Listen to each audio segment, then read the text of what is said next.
السلام علیکم ورحمۃ اللہ وبرکاتہ۔ غیر مسلم کو زکوٰۃ دینا جائز نہیں ہے۔ غیر مسلم چاہے ذمہ ہو یا حربی ہو، ان کو زکوٰۃ، عشر اور صدقات واجبات دینا جائز نہیں ہے، البتہ نفلی صدقات و عطیات دینا جائز ہے۔ بنی ہاشم یعنی سید کو زکوٰۃ دینے کا حکم۔ بنو ہاشم یعنی ہاشم کے اولاد کو زکوٰۃ دینا جائز نہیں ہے۔ یہی مفتابی قول ہے کہ سید کو زکوٰۃ دینا جائز نہیں ہے۔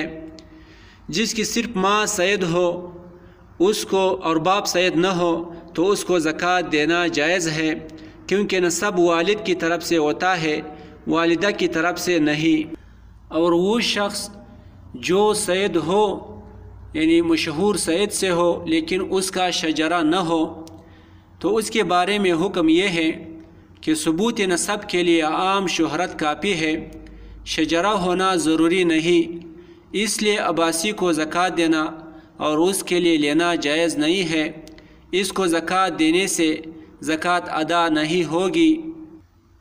طالب العلم کو عشر و زکوٰۃ دینا کب جائز ہے؟ تو علوم دینیہ کی تحصیل میں مصروف طالب علم کو زکوٰۃ و عشر دینا جب صحیح ہے جب کہ وہ مستحق ہو۔ اگر صاحب نصاب ہو تو ان کو زکوٰۃ دینا جائز نہیں ہے۔ ہاں، اگر دوران طالب علم اس کی پاس خرچ نہ ہو اور گھر سے منگوانے کی بھی کوئی صورت نہ ہو تو اسے زکوٰۃ دینا صحیح ہے، اگرچہ اپنے علاقہ میں بقدر نصاب اموال کا مالک ہو۔